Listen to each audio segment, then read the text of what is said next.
Nessa noite, eu gostaria de trazer uma reflexão para a igreja a respeito do tempo. Vocês já pararam em algum dia, que às vezes você ficou lá na sua casa e em determinado momento você fala assim no fim do dia: nossa, o dia passou tão rápido. E de repente a pessoa que estava na sua casa falou assim: ai, para mim não passou, foi um tédio. As pessoas têm diferentes perspectivas, né, a respeito do tempo. Quanto mais coisas a gente faz, parece que o tempo passa mais rápido, não é verdade? Vocês já se pegaram desse jeito? Acontece muito em casa. Obrigada, Ju.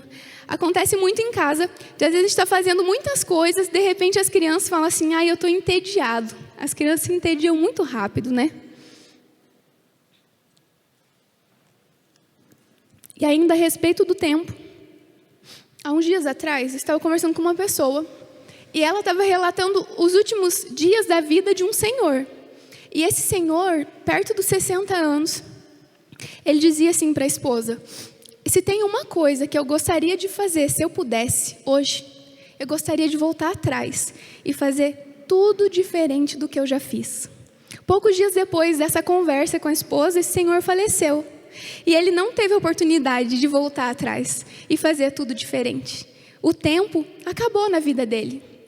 Nós não sabemos que dia que o Senhor vai nos chamar para estar perto dele, amém? Ninguém aqui sabe.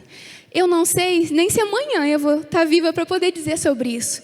Se nós soubéssemos que vai ser daqui 5 anos, daqui 10 anos, será que a nossa perspectiva do tempo, será que ela ia mudar?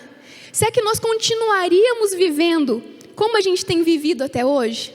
Será que as nossas atitudes seriam as mesmas? Será que a maneira que está, você fala assim: olha, está tudo bem, acho que se eu morrer hoje estou em paz. Será que as nossas respostas diante das situações têm sido essas a ponto de ter paz a respeito disso? Então, gostaria de ler com vocês um texto que está em Efésios 5. Efésios 5, do 13 ao 17.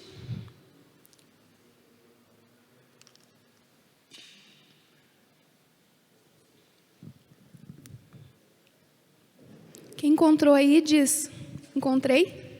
Quem não encontrou diz misericórdia. Ou acompanha aqui, através do telão. Eu estou lendo aqui na versão NVI. Então, Efésios 5, 13, 17 diz: mas tudo que é exposto à luz, pela luz torna-se visível, pois a luz torna visíveis todas as coisas. Por isso é que foi dito: desperta, ó tu que dormes, levanta-te dentre os mortos, e Cristo resplandecerá sobre ti. Tenham cuidado com a maneira como vivem, que não seja como insensatos, mas como sábios, aproveitando ao máximo cada oportunidade, porque os dias são maus. Portanto, não sejam insensatos, mas procurem compreender qual é a vontade do Senhor. Amém? Vamos orar só mais uma vez pela palavra? Senhor Deus amado, esta é a Tua palavra, Deus. Senhor, nós estamos aqui porque nós Te amamos, Senhor, e porque nós desejamos aprender mais de Ti. Nós desejamos não sair daqui da maneira que entramos, mas que nós possamos nessa noite receber um toque do Teu Espírito, Deus. Fala, Senhor Deus, no nosso coração. Penetra, Senhor Deus, onde muitas vezes nós não deixamos que a Sua palavra venha penetrar, mas que nessa noite, em nome de Jesus, nossos ouvidos estejam abertos e o nosso coração seja uma terra fértil para receber da Sua palavra, e que essa semente possa crescer e multiplicar, ó Deus, em nome de Jesus. Amém. E esses dias, depois de ouvir sobre essa história desse Senhor, sabe que o que é mais triste para mim como filha é saber que quem estava falando isso era o meu pai. Imagine chegar ao fim da vida e pensar que você não viveu tudo aquilo que você poderia viver. Talvez tivesse sido um pai melhor, talvez um esposo melhor, talvez escolhido um caminho diferente na profissão dele. Como dói para um filho ouvir isso e pensar que talvez ele não tenha sido satisfeito, né, na vida dele. E pensando sobre a idade, né, eu comentei com vocês, né, que eu esperava ansioso pelo dia da minha vacina, né, porque chegaria aos 34 anos. Eu tenho 34 anos, daqui a alguns dias faço 35. Eu trabalho em uma instituição pública, uma escola, e por isso que eu estou sendo vacinado com essa idade. E eu me lembro que quando a minha mãe tinha 35 anos, ela estava grávida do meu irmão, eu tinha 8 anos. E eu olhava e pensava assim, meu Deus, a minha mãe é uma velha, como é que a minha mãe vai ter filho? Então, olha como a nossa perspectiva muda. Uma criança de 8 anos enxerga alguém da minha idade como uma senhora, não é verdade? Mas hoje eu não me vejo como uma senhora, eu me vejo como alguém que tem muito tempo ainda para viver e muitas coisas para fazer, se Deus permitir. Mas isso nos faz pensar sobre o que eu tenho feito até aqui. Né? É um choque de realidade pensar que, quando eu era pequena, eu enxergava alguém velha dessa idade. E hoje eu não quero me ver como assim. E quando eu vejo alguém com 50 anos, eu falo, nossa, tão jovem. Hoje eu falo isso. Mas quando a gente é pequeno, a gente já acha que todo mundo é velho. Não é verdade? E vivendo, né? Será que eu tenho vivido, hoje já com quase 35 anos, você... Pensem na sua idade. Será que você tem vivido de uma maneira que o tempo tem sido remido? Você tem feito coisas proveitosas no tempo que você tem? Será que você tem aproveitado cada oportunidade? Porque eu me fiz essas perguntas. Será que eu vou chegar no fim da vida e pensar que eu não fiz tudo o que eu poderia fazer para o reino? Será que eu deixei de falar tudo o que eu precisava falar ou de obedecer aquilo que Deus falou porque eu precisava fazer? Você já parou para pensar sobre isso? Se você tem sido obediente ao que Deus tem falado no seu coração? E nós começamos ali, né? No versículo 13 diz que tudo que é exposto pela luz torna visível, pois a luz torna visíveis todas as coisas. Aqui o texto está dizendo que quando nós encontramos Jesus, nós somos expostos à luz de Cristo, para que eu e você, nós possamos ter uma verdadeira vida em Cristo. Às vezes as pessoas nos perguntam, né? Mas o que significa Zoe? O que é Zoe? Esse nome diferente aí? Zoe significa vida plena em Deus. É isso que o Senhor nos dá quando nós somos atraídos pela cruz e nós dizemos, Senhor, eu dependo de Ti. Se você está aqui nessa noite, é porque em algum momento o brilho de Cristo, a luz de Cristo te atraiu para perto dEle. Quando nós somos atraídos, o Senhor, Ele nos dá um propósito, uma vida plena. Quando somos atraídos, nós somos despertados. E o versículo 14, ele diz, por isso foi dito, desperta, ó tu que dormes, levanta-te dentre os mortos e Cristo resplandecerá sobre ti. Esse não é assim, ó, só, agora você tem uma nova vida, é assim, desperta. A palavra do apóstolo Paulo ali para os Efésios é, desperta você que está dormindo. Você nasceu de novo, Deus te deu uma nova vida. E essa nova vida não é mais para ser cheia de um monte de coisas. Sabe o que eu percebo? Que a gente está sempre se enchendo de coisas, de atividades, ou buscando dinheiro, ou buscando ser reconhecido. Mas quando nós não temos verdadeiramente a Cristo, haverá sempre um vazio no nosso coração. Talvez um dia, a gente até já tenha feito uma declaração de nos render ao Senhor Jesus como Senhor e Salvador. Mas se nós não buscarmos a cada dia estar próximos dEle, intimidade com Ele, ainda que você venha na igreja todos os domingos, ainda que você frequente uma célula, ainda que você mude algumas coisas, mas ainda vai haver um vazio no seu coração. Vai faltar porque é a vida plena do Senhor. A intensidade em que nós buscamos a Deus é a intensidade que Ele se apresenta a nós. Se buscamos pouco, nos conformamos com o raso, nós viveremos o raso, infelizmente. Há uns dias atrás, eu vi que vai ter um seminário gratuito, né, promovido pelo Ângelo Basso. Esse seminário, ele fala, cristãos que estão vivendo ali na superfície. Ele propõe que cristãos busquem viver profundamente em Deus. Sabe, acho que às vezes a gente tem se conformado com o básico, com o mínimo. E não é isso que Deus nos chamou para viver. Jesus, Ele nos resgatou através da graça para nos dar essa vida. Sabe, é uma vida, é para ser vivida. E não é para ser vivida fazendo aquela, agora eu vou viver a vida, eu vou fazer tudo que me der na telha. Não tem nada a ver com isso. É para ser vivida de forma plena, em todos os lugares, cumprindo o nosso propósito, vivendo o nosso chamado. E não assim, eu amo Jesus e eu estou bem com isso. Não é isso que o Senhor deseja. Ele nos ama e Ele nos impulsiona para viver a vontade dEle. Não é mais uma vida mais ou menos. Não é deixar as coisas do jeito que dá, a gente vai vivendo, não é assim que o Senhor nos chama para viver. E o versículo 15, ele diz: tenham cuidado com a maneira que vocês vivem, que não sejam como insensatos, mas como sábios.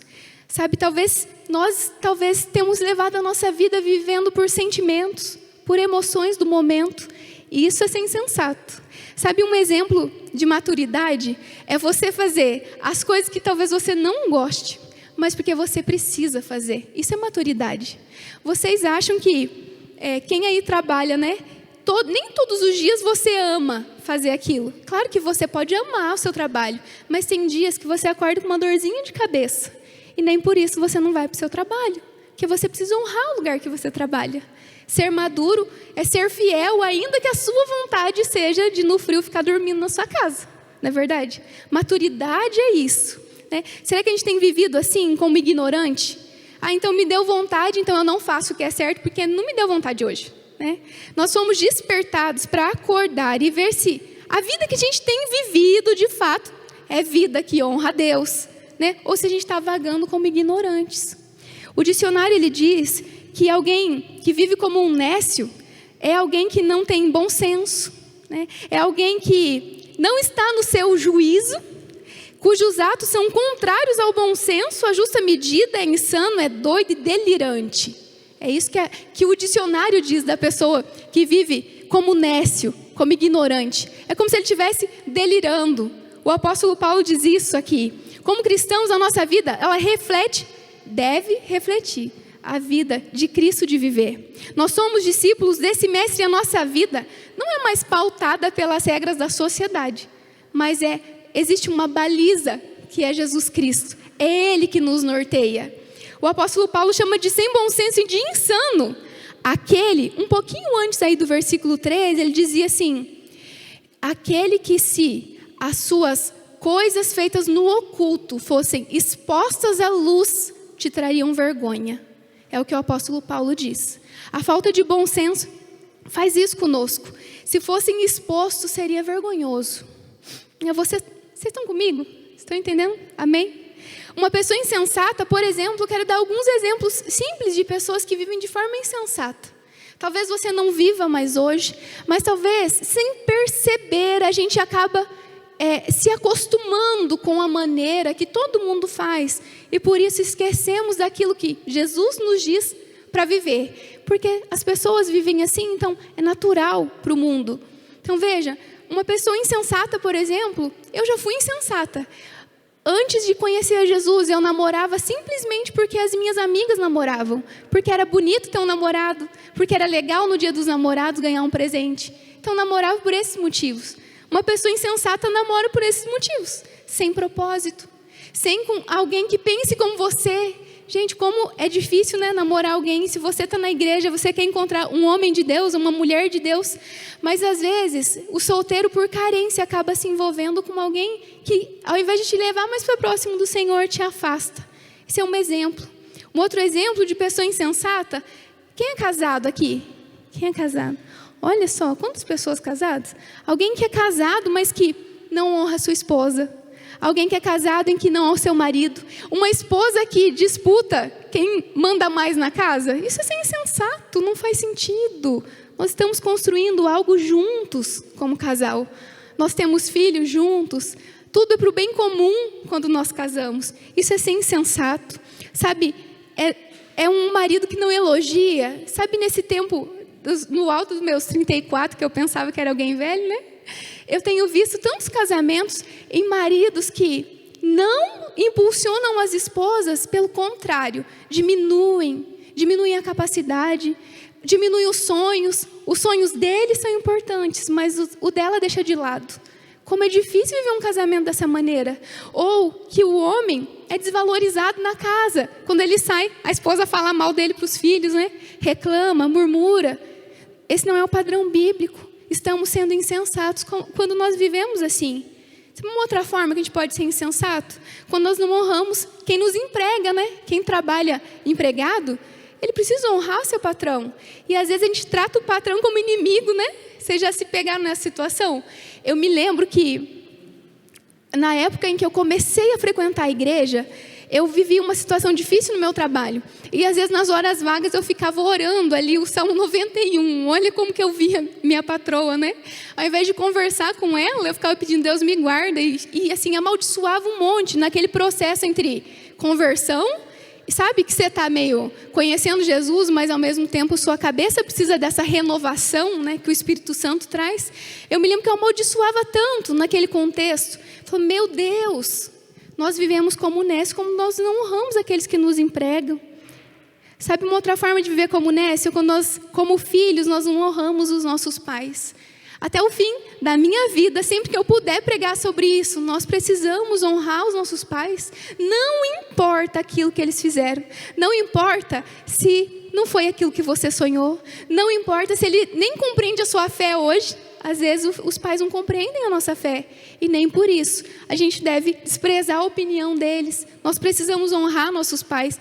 Já pensou? Quando a gente vê uma mulher grávida, ela sonha com aquela gravidez. Quando o bebê nasce, ela faz festa quando aquele bebê nasce. Ela perde. Outro dia eu estava falando com o Tiago e a Tiene, né? E eles falando que a bebê acorda de noite. Às vezes é de 2 em 2 horas. Os pais acordam de 2 em 2 horas, cuidam daquele bebê, trocam a fralda naquele bebê. Aí quando cresce, esquece tudo que os pais falam. Olha, não, você não sabe do que você está falando. Nós somos chamados para honrar os nossos pais, para que a nossa vida vá bem. O contrário também é verdade. Quando nós não honramos, a nossa vida não vai bem. Se o Senhor disse que é isso, é claro que vai acontecer, porque Ele não mente. Talvez você está me ouvindo aí pensando, me esforço para ser um bom marido, me esforço para ser um solteiro que espera em Deus, me esforço para ser um bom filho ou um bom pai. Eu acho que eu estou tipo um jovem rico, assim, eu tenho cumprido a maioria das coisas, né? Mas aí chega onde eu quero chegar com essa palavra. Eu te pergunto, além disso, porque isso é balizar por baixo. Se nós parecemos com Jesus, nós precisamos ser bons pais, bons filhos, nos esforçar para sermos bons funcionários, servirmos a comunidade de alguma maneira, não buscar a glória para nós nas coisas. Mas o que nós temos feito pelas vidas que têm passado pela nossa vida?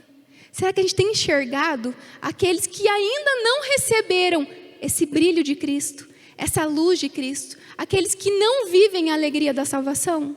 Sei que eu tenho notado essas pessoas. Vocês viram nessa semana um vídeo de um menininho, que ele chega até o carro de um menino que está no engarrafamento, e eles começam a brincar. Vocês viram esse vídeo? Quem viu? Esse vídeo emociona a gente, não emociona? Eu chorei, eu compartilhei, e meus amigos falavam as coisas para mim, eu falava, meu Deus, olha isso. É a inocência da criança.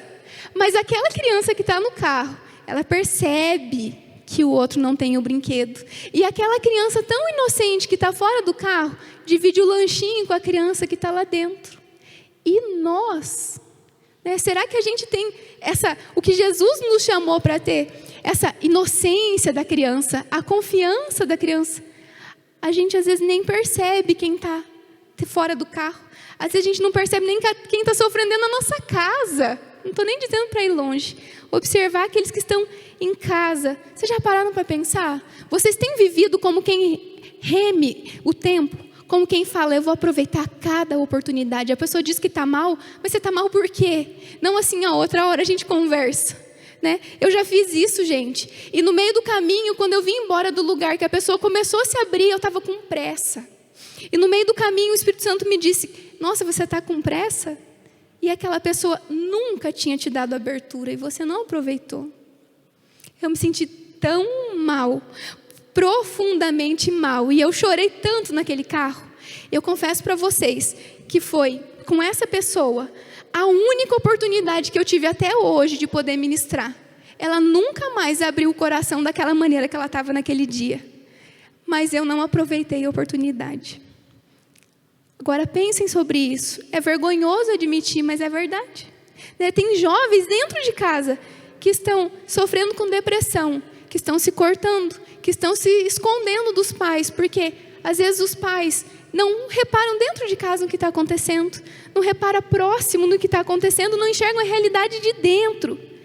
Sabem que aqui por perto tem muitos jovens hoje que estão fazendo, se hoje não, mas ontem, fazendo festa clandestina, bebendo, se perdendo em vício. E será que a gente tem notado isso? Será que nosso olhar ele vai além do que só julgar quando a pessoa cai? Né? Será que a gente tem se preocupado com isso? Sabe, muitos cristãos hoje, eles estão preocupados com o que eles vão receber de Cristo. Com que tipo de troca eu posso fazer com Deus? Será que se eu dizimar, Deus vai restituir? Muitos cristãos estão pensando nisso. Eu te dou isso, Deus, em troca disso. Eu faço tantas semanas de oração para ganhar isso do Senhor. Eu vou tantas vezes no culto, Deus, é uma promessa, eu não falto mais no culto.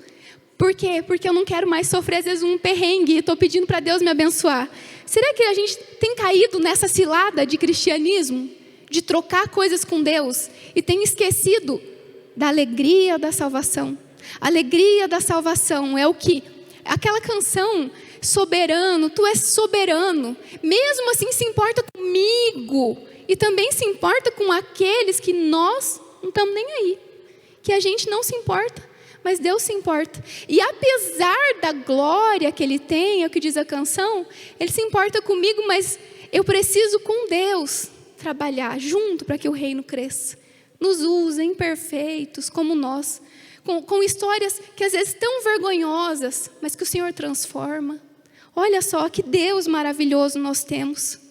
Será que durante a semana, depois de fazer tantas trocas com Deus, será que a gente realmente é a luz de Cristo? Será que a gente, por onde vai, é percebido como um cristão? O texto de Romanos 8, 19 ao 21. Romanos 8, 19 ao 21.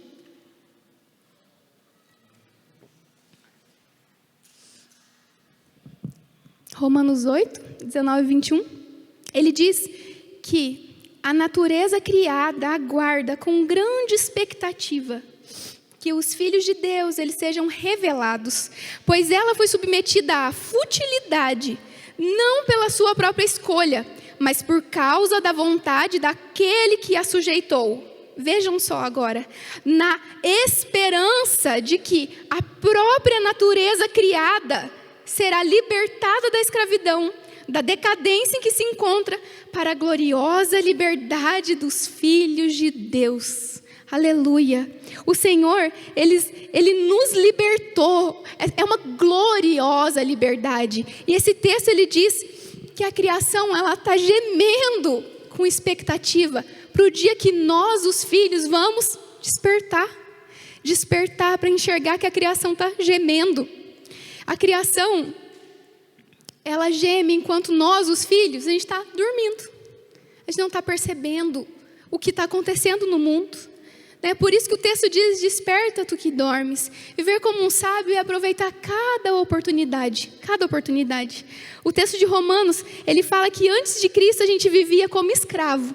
Mas agora somos livres e filhos. Mais do que só livres. Chamados de filhos, adotados como os filhos. Mas muitos nem sabem que tem essa paternidade. Muitos não fazem ideia que tem um pai que as ama. E agora nós, revestidos pelo poder do Espírito, que se aperfeiçoa na nossa fraqueza, apesar das nossas dificuldades, né? Ele nos capacita a sermos discípulos melhores, pais melhores, filhos melhores, profissionais melhores. É o Espírito Santo quem nos capacita. Se fosse só pela nossa força, a gente não conseguiria. Mas é pelo poder do Espírito Santo. Pelo poder do Espírito Santo. Então, deixar de ver como ignorante, porque o Espírito Santo me capacita a viver uma vida na luz. E a luz, vocês se lembram da parábola que Jesus contou?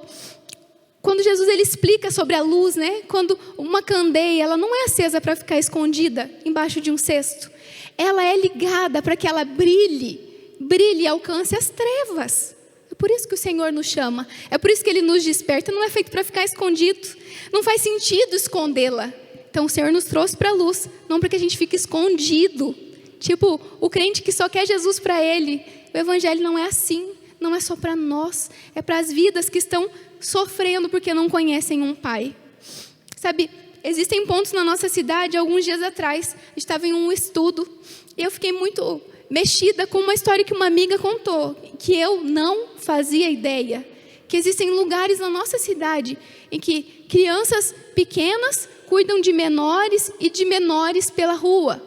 enquanto arrastam aquela fralda suja pela rua, as mães estão usando droga, se prostituindo. Eu não fazia ideia de que isso acontecia na nossa cidade. Eu sabia que havia pobreza, eu sabia que havia miséria, drogas e tudo mais, mas não nesse ponto em que você pode, o conselho tutelar vai lá e no outro dia a criança está lá do mesmo jeito. Como é que nós vamos um dia poder resgatar essas pessoas e ter um orfanato, por exemplo? Um lugar para acolher durante o dia, se nós muitas vezes não estamos fazendo o mínimo nem na nossa casa? Como é que nós vamos lá falar assim, olha que lindo a ideia de ter um abrigo, que lindo, mas primeiro eu tenho que ter essa disposição com quem está próximo de mim para fazer isso. Sabe, eu não estou nem falando para vocês, ó, vamos lá, vamos dar fralda, vamos dar roupa, porque isso a prefeitura já faz. Ela dá cesta básica, a gente ajuda com cesta básica todos que nos procuram. A prefeitura ajuda com coisas básicas, nem é isso. Mas eu estou te pedindo para que a gente comece a fazer diferença na nossa casa, para que nós possamos formar gerações que se importam, nossos filhos se importem, e o cristianismo de fato cresça saudável, para que nós possamos, alguns dias, eu estava conversando em casa com o Isaac, falando sobre a influência do cristianismo nas sociedades, né? Para que a gente possa dizer como o que aconteceu na Suíça, quando um cristão, o Calvino, né? Quando a gente fala calvinismo, quando aquele homem começou a influenciar aquela sociedade através dos valores do cristianismo, ele fundou escolas, universidades, e as coisas foram mudando. E hoje a gente fala assim, nossa, a Suíça é um país lindo, as coisas funcionam. Vocês sabem por que funcionam? Porque um dia, um cristão inconformado começou a fazer alguma coisa. Vejam só, e hoje a gente acha assim, nossa, vivem os mais ricos lá.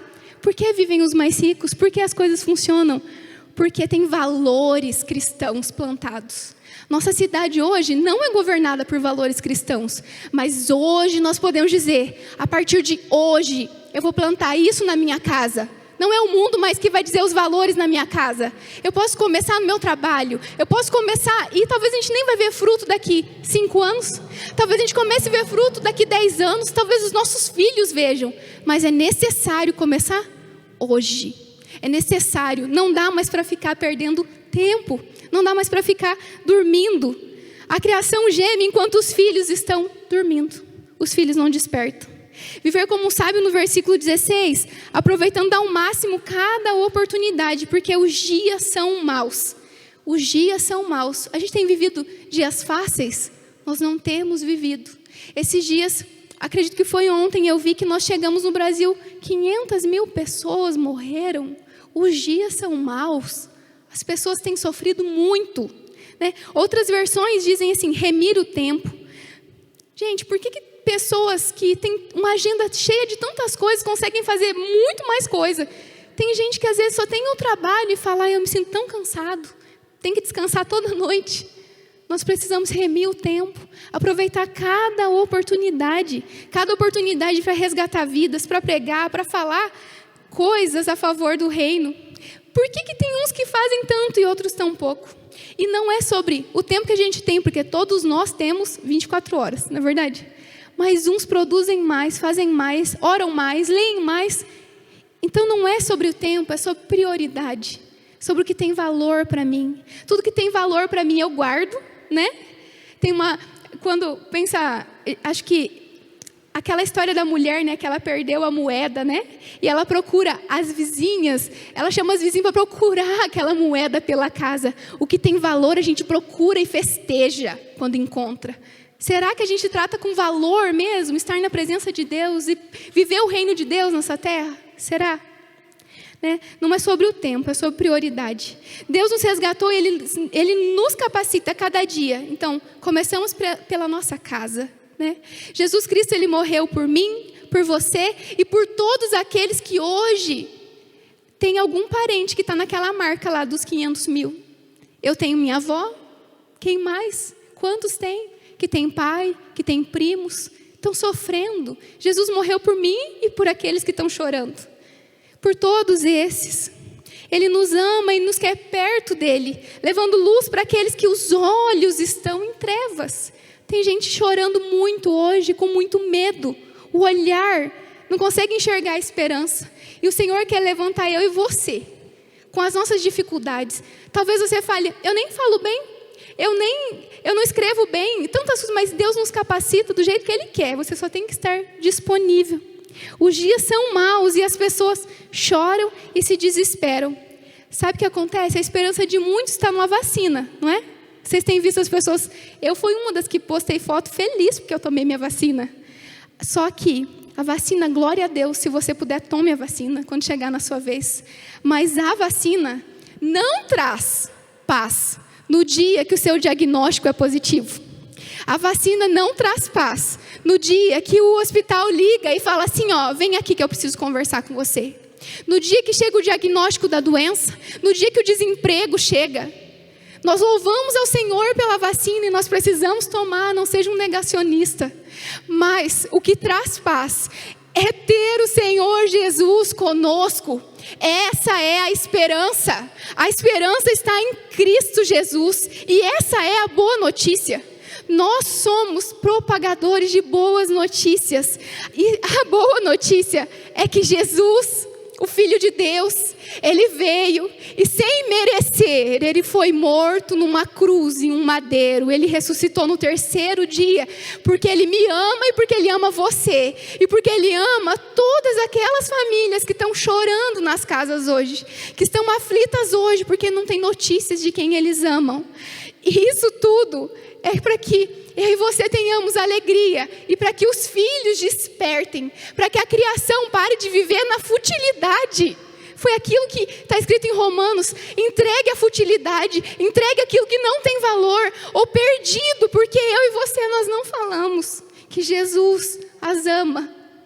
É só isso que a gente precisa dizer. Sabe, Ele nos deu uma vida mais do que essa vida que talvez até você hoje esteja chorando, mas é uma vida eterna e nós nunca podemos nos esquecer. Essa vida, ainda que seja centenária, ainda que se estenda até 100 anos, ela não é nada se comparado a uma vida eterna. E nós temos a esperança de que na glória nós nos encontraremos.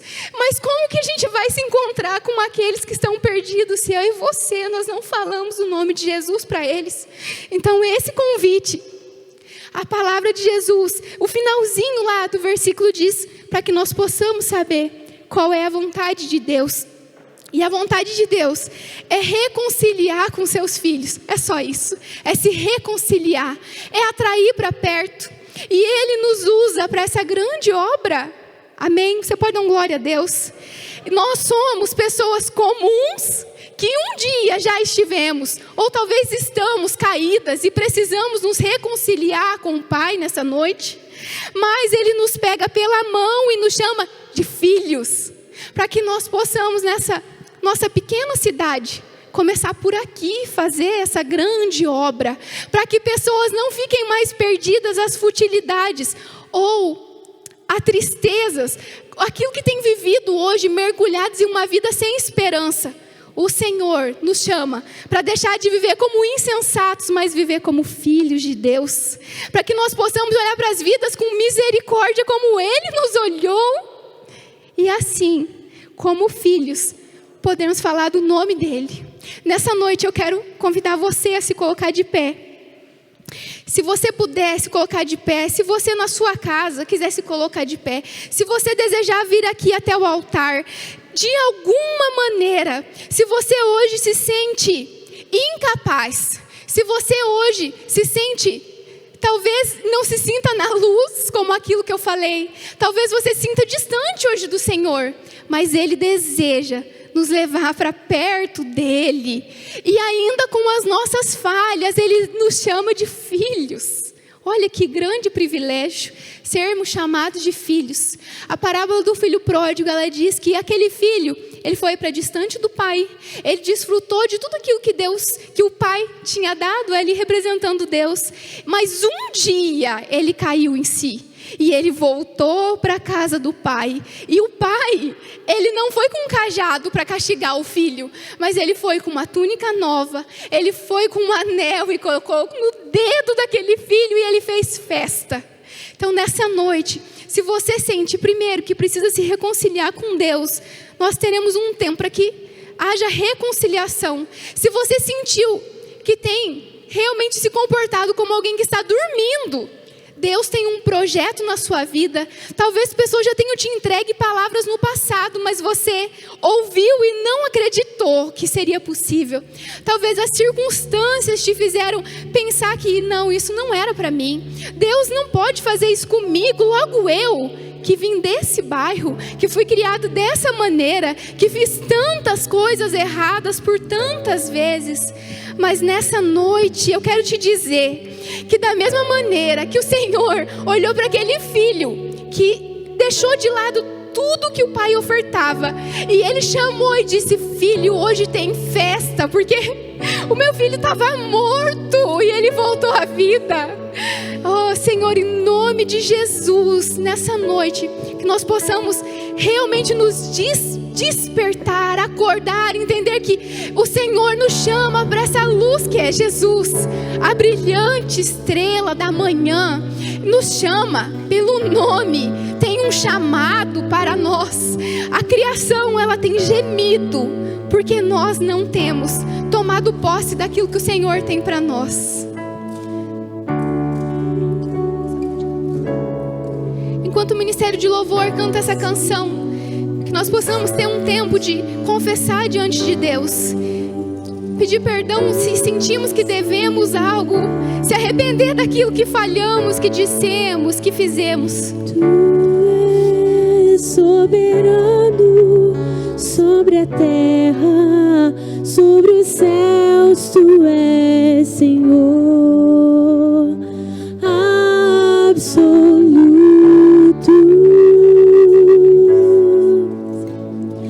Tudo que existe acontece, tu sabes muito bem, tu és tremendo,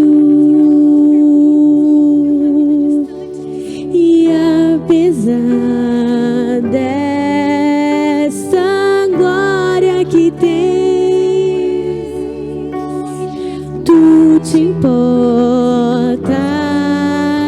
comigo também, e este amor tão grande eleva-me, amar-me a ti. Tu és tremendo.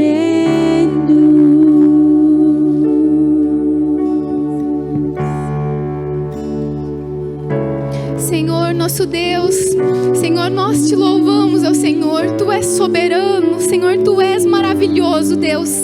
Senhor, nós entendemos, Senhor, que o Senhor nos chamou não mais para viver uma vida distante do Senhor, distante dos seus propósitos. Deus, nós te pedimos, ó Deus, nos capacita a sermos filhos melhores, ó Deus, que nós possamos enxergar aqueles que estão sofrendo, Senhor. Senhor, nessa noite nós dizemos sim, sim para o chamado do Senhor. Eis-nos aqui, Senhor, nos usa como testemunhas, ó Deus, do Senhor nessa terra, para que aqueles que hoje gemem e choram, aflitos, ó Deus, que sofrem pelos dias maus que temos vivido, que nós possamos ser aqueles que propagam as boas novas. Começa, Deus, pela nossa casa, começa pela nossa família. Senhor, restaura os relacionamentos na nossa casa. Senhor, que nós possamos ser boca de Deus no nosso lar, que a nossa vida seja guiada, pautada pela sua palavra, por aquilo que o Senhor diz, ó Deus. Nós te louvamos porque o Senhor é bom, nós te louvamos porque o Senhor é maravilhoso, nós te louvamos porque a sua infinita misericórdia nos alcançou, nos resgatou e nos chamou de filhos de Deus. Somos filhos, Senhor, e te louvamos.